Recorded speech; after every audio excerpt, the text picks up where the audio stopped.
All right, today we're jumping into a fantastic story from our source texts. It's an ancient tale about dreams, about power, and ultimately about survival. It all starts with a king's nightmare, and the one person, an imprisoned man who just might hold the key to an entire empire's future. So picture this. We're in ancient Egypt. It's at the absolute height of its power. And the Pharaoh, the most powerful man in the entire world, has a dream. And it's not just any dream. It's a vision so deeply unsettling that it shakes him and his kingdom to the core. And here's the real problem. Pharaoh calls in all his top people, the magicians, the wise men, the best minds Egypt has to offer. But as he puts it himself, there is none that can interpret it. All the worldly wisdom, all the power at his command, it's useless. And the king is getting desperate. So what did he actually see that was so terrifying? Well, in the first dream, he's standing by the Nile, and out come these 7 beautiful, healthy, fat cows. They're just grazing peacefully. But then they're followed by 7 other cows, and these ones are sickly, thin, just awful looking. And then the unthinkable happens. The skinny cows completely devour the healthy ones. And if that wasn't strange enough, the whole pattern happens all over again. Pharaoh has a second dream. This time, he sees 7 full, perfect ears of corn growing on one stalk. But right after them, 7 thin, withered ears spring up, and they swallow the good ones whole.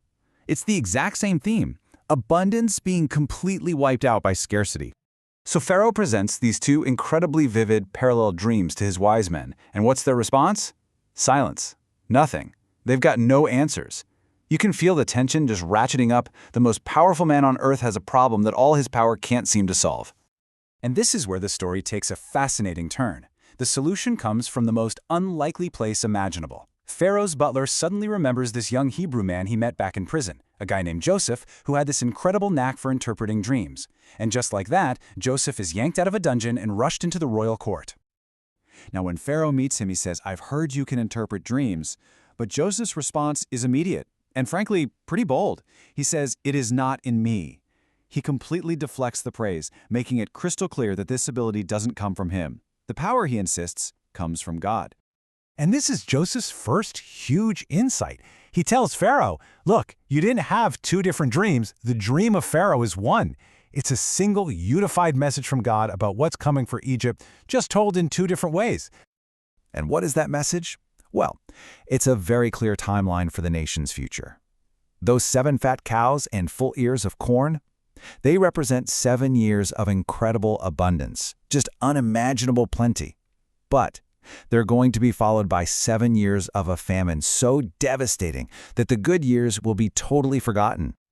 But here's the brilliant part. Joseph doesn't just deliver this terrifying prophecy and walk away. He follows it up with a practical, step-by-step plan for survival. He says, okay, first, appoint a wise man to oversee everything. Then, during the 7 good years, you're going to tax the land and collect 1/5 of all the food. You'll store it all up in the cities, and when the famine hits, you'll have the reserves to keep the nation from starving. Pharaoh is absolutely blown away. He turns to his officials and says, "Can we find anyone else like this, a man who has the Spirit of God in him?" And in one of the most incredible promotions in history, Joseph goes from a forgotten prisoner to the prime minister of Egypt. Pharaoh literally gives him his signet ring, dresses him in fine linen, and puts him in charge of everything. So, that's the story. But what's going on underneath the surface? What does this narrative actually tell us about the worldview of the people who wrote it? Let's try to decode what this story reveals about the nature of God. Well, we can pull out a few key attributes right from the text. God is presented as all-knowing. He's the one revealing the future. He's powerful. His plan is set in stone, and it's going to happen. He's also seen as merciful, like when Jacob prays for his sons. And he's just. The brothers themselves believe that God is finally caught up with their past crimes. So to put it simply, God in this story isn't some distant, hands-off deity.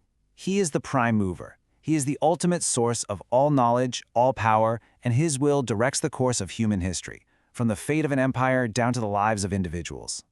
But the story does more than just define God. It also lays out this kind of unwritten moral code.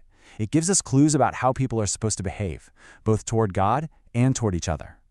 And this code really boils down to a few key ideas. When it comes to God, the guiding principle is fear or reverence and recognizing his sovereignty. Joseph says it himself, "I fear God." When it comes to other people, truthfulness is huge. The brothers keep insisting over and over, "We are true men."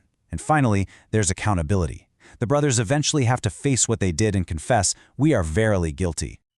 And you really can't miss how central food is to this whole narrative. I mean, it is everything. It's obviously about sustenance and survival, but it's also about power, planning, and distribution. It even dictates social rules. The text makes a specific point of saying that the Egyptians saw it as an abomination to eat a meal with Hebrews. Okay, so with all that in mind, let's dive back into the personal drama. Because years have passed, the famine is in full swing, and who shows up in Egypt looking for food? Joseph's brothers, the very same men who sold him into slavery. And this sets the stage for an incredible test of character. Joseph knows them the second he sees them, but they have no idea that this powerful Egyptian governor is their long-lost brother. So instead of a happy reunion, Joseph decides to put them to the test. He acts like a harsh stranger, accuses them of being spies, and starts this elaborate scheme to find out if they've changed at all. And this isn't a simple test. It's a complex, multi-stage deception. He demands they go back and get their youngest brother, Benjamin. He holds one of them, Simeon, as a hostage. He secretly puts their payment money back in their sacks to make them look guilty. And then, for the grand finale, he has his personal silver cup planted in Benjamin's bag to frame him for theft. But right in the middle of all this deception, Joseph does something really interesting. When the brothers do come back with Benjamin, he throws a feast for them. And at this feast, he serves Benjamin a portion of food that is 5 times bigger than anyone else's. It's this huge sign of favor, a hint about their connection, but the brothers are so stressed out, they seem to completely miss it. And this leads us to the climax. The silver cup is discovered in Benjamin's sack, and he's about to be made a slave. This is the moment of truth. And Judah steps forward to speak for everyone. And what he says is just incredible. He says, "God hath found out the iniquity of thy servants." He doesn't blame Benjamin. He takes collective responsibility for a past crime and offers all of them as slaves in Benjamin's place. I mean, just think about that for a second. These are the same men who years ago callously sacrificed their brother Joseph to get rid of him. Now, when faced with losing another brother, Benjamin, they refuse to abandon him. They're willing to sacrifice their own freedom to save him. So what does this incredible change tell us about them?